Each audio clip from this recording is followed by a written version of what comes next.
भारत के दक्षिण में स्थित एक छोटा सा द्वीपीय देश जो भारत से मात्र 31 किलोमीटर की दूरी पर स्थित है। जी हाँ, आज हम बात कर रहे हैं श्रीलंका की। 1972 से पहले सिलोन के नाम से जाना जाता था, लेकिन 1972 में इसका नाम बदलकर लंका कर दिया गया। इसके बाद 1978 में इसके आगे सम्मान सूचक शब्द श्री जोड़कर इस देश का नाम श्रीलंका रख दिया गया। इसके क्षेत्रफल की बात करें तो यह 65,610 वर्ग किलोमीटर क्षेत्रफल के साथ विश्व में 122वां स्थान रखता है। भारत की तरह यह भी कभी अंग्रेज़ों के अधीन रहा। पहले पुर्तगालियों ने इस पर कब्जा किया, फिर डचों का कब्जा रहा, लेकिन 1818 से यहाँ पर अंग्रेज़ों का नियंत्रण रहा। द्वितीय विश्व युद्ध के बाद 4 फरवरी 1948 ईस्वी को श्रीलंका अंग्रेज़ों से पूर्ण रूप से आज़ाद हुआ था। वर्तमान श्रीलंका 9 प्रांतों में बटा हुआ है। इन 9 प्रांतों में कुल 25 जिले हैं। श्रीलंका का आधिकारिक नाम श्रीलंका समाजवादी जनतांत्रिक गणराज्य है। श्रीलंका का सबसे बड़ा नगर कोलंबो है। समुद्री परिवहन की दृष्टि से यहाँ का बंदरगाह बहुत ही महत्वपूर्ण है। श्रीलंका का एकमात्र अंतर्राष्ट्रीय हवाई अड्डा कोलंबो में ही स्थित है। यहाँ मुख्य रूप से बौद्ध धर्म को माना जाता है।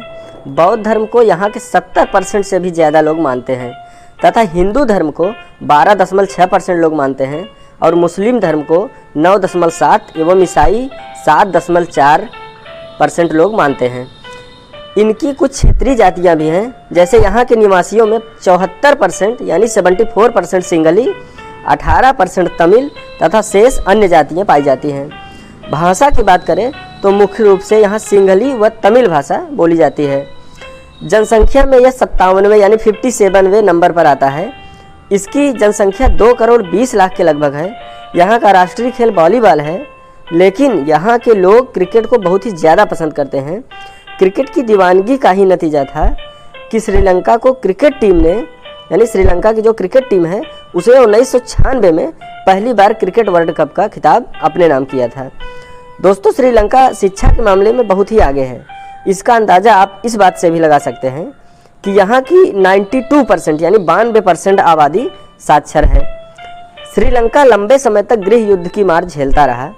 यह गृह युद्ध के यहाँ के बहुसंख्यक सिंघली तथा तमिलों के मध्य हुआ। यह जो गृह युद्ध श्रीलंका का चल रहा था, इनमें जो बहुसंख्यक सिंघली पाए जाते हैं, इनका सिंघली और तमिलों का आपस में गृह युद्ध था। तमिल की तरफ से लिट्टे नामक एक संगठन काम करता था, जिसे कई देशों ने आतंकवादी संगठन घोषित कर रखा है। लिट्टे को ही आत्मघाती हमलों की शुरुआत करने का दोषी माना जाता है। लगभग 25 वर्षों तक चले इस गृह युद्ध में लगभग 80,000 लोगों के मारे जाने की संभावना है। इसी संगठन को भारत के पूर्व प्रधानमंत्री राजीव गांधी की हत्या करने का दोषी माना जाता है। तमिल नेता प्रभाकरण को लिट्टे का मुखिया माना जाता था। 2009 में श्रीलंकाई सेना की कार्रवाई में प्रभाकरण की मृत्यु के बाद इस गृह युद्ध का अंत हुआ। इस गृह युद्ध के दौरान बहुत से तमिल हिंदुओं ने इस देश को छोड़ अन्य देशों में चले गए। श्रीलंका की सेना में लगभग 2 लाख सैनिक हैं। यह सैन्य उपकरणों के लिए अभी पूर्ण रूप से दूसरे राष्ट्रों की खरीद पर निर्भर है। श्रीलंका में चाय बागानों की संख्या अत्यधिक पाई जाती है। यह विश्व के टॉप 5 बड़े चाय उत्पादक राष्ट्रों में शामिल है। श्रीलंका की इनकम का एक बड़ा हिस्सा चाय से ही आता है। हालांकि यह देश कॉफ़ी उत्पादन में भी बहुत आगे हुआ करता था, लेकिन 1870 के दशक में कॉफ़ी के बागान बर्बाद हो गए, जिसकी वजह से यहाँ का कॉफ़ी उद्योग भी खत्म हो गया। श्रीलंका ही वो देश है जिसने विश्व को पहली महिला प्रधानमंत्री दी। श्री माराव भंडारनायके दुनिया की पहली महिला प्रधानमंत्री 1960 ईस्वी में बनी थी। ये श्रीलंका में 3 बार प्रधानमंत्री चुनी गई। इनकी बेटी चंद्रिका भंडारनायके भी 2 बार श्रीलंका की राष्ट्रपति रह चुकी हैं। श्रीलंका एक छोटा सा देश है, लेकिन यहाँ आज भी 20,000 से भी ज़्यादा हाथी पाए जाते हैं। यह विश्व के किसी भी देश के मुकाबले सर्वाधिक है। एक खास बात यह है कि हाथियों के गोबर से यहाँ कागज़ का निर्माण किया जाता है। यहाँ हाथियों की देखरेख करने वाले को महूत कहा जाता है, जो भारत में महावत के नाम से जाने जाते हैं। लेकिन अब लगातार श्रीलंका में हाथियों की संख्या में कमी देखी जा रही है। श्रीलंका का रेडियो स्टेशन विश्व के सबसे पुराने रेडियो स्टेशनों में से एक है। यह रेडियो स्टेशन यूरोप में रेडियो की शुरुआत होने के महज 3 वर्ष बाद 1923 में शुरू हुआ था। वर्तमान में यहाँ 52 रेडियो स्टेशन हैं तथा 34 टीवी स्टेशन भी हैं। श्रीलंका के ध्वज में एक सोने का शेर चारों कोनों से सुनहरी पत्तियों से घिरा हुआ है, जो बौद्ध धर्म का प्रतीक माना जाता है। इसमें हरी और नारंगी पट्टियाँ इस्लाम और हिंदू धर्म को दर्शाती हैं। जैसा कि आप जानते हैं, यहाँ मुख्य रूप से बौद्ध धर्म के लोग रहते हैं। यहाँ बौद्ध धर्म को फैलाने का श्रेय सम्राट अशोक के पुत्र महेंद्र को जाता है। सम्राट अशोक ये एक हिंदुस्तान के राजा थे। इन्होंने ही, या अशोक के पुत्र ने ही, जिनका नाम महेंद्र है, इन्होंने ही 2री शताब्दी में यहाँ आकर बौद्ध धर्म का प्रचार किया। श्रीलंका में पानी के झरने बहुत ही ज़्यादा पाए जाते हैं। इस देश की ज़्यादातर बिजली इन्हीं झरनों से तैयार की जाती है। श्रीलंका के लोगों में चाय के साथ मछली की करी खाना बहुत ज़्यादा पसंद किया जाता है। यह इनके मुख्य भोजन में शामिल है। जिस प्रकार मुंबई में बड़ा पाव प्रसिद्ध है, ठीक उसी प्रकार श्रीलंका में कोटू नामक व्यंजन पसंद किया जाता है। श्रीलंका की मुद्रा की बात करें तो यहाँ श्रीलंकन रुपया पाया जाता है, या जो श्रीलंकन रुपया चलता है उसे लंकन रुपया के नाम से जाना जाता है।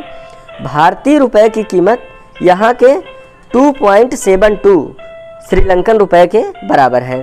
शायद आपको जानकर हैरानी हो कि श्रीलंका का राष्ट्रीय पक्षी एक जंगली मुर्गा है।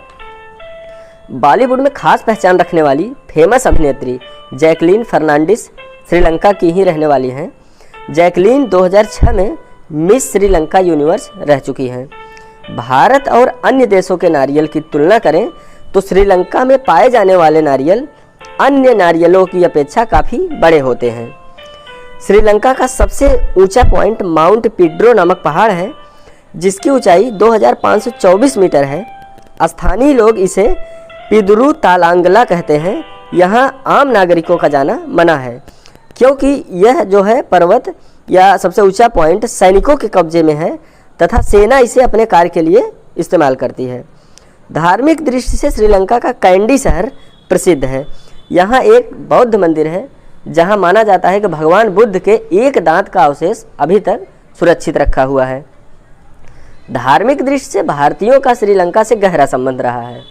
रामायण के अनुसार भगवान श्री राम की पत्नी सीता को रावण ने अपहरण करके श्रीलंका ही लाया था। उस समय में रावण को श्रीलंका का राजा बतलाया गया है, जिससे राम और रावण के बीच युद्ध हुआ और रावण की हार हुई। कुछ विद्वानों का मानना है कि रावण का महल आज भी वहाँ मौजूद है। विद्वानों का एक दूसरा विचार यह भी है कि लंका का जो वर्णन रामायण में किया गया है वह भारत के ही किसी समुद्र तट पर स्थित था, ना कि श्रीलंका में। लेकिन ज़्यादातर लोग रावण की लंका को आज के श्रीलंका से ही जोड़कर देखते हैं।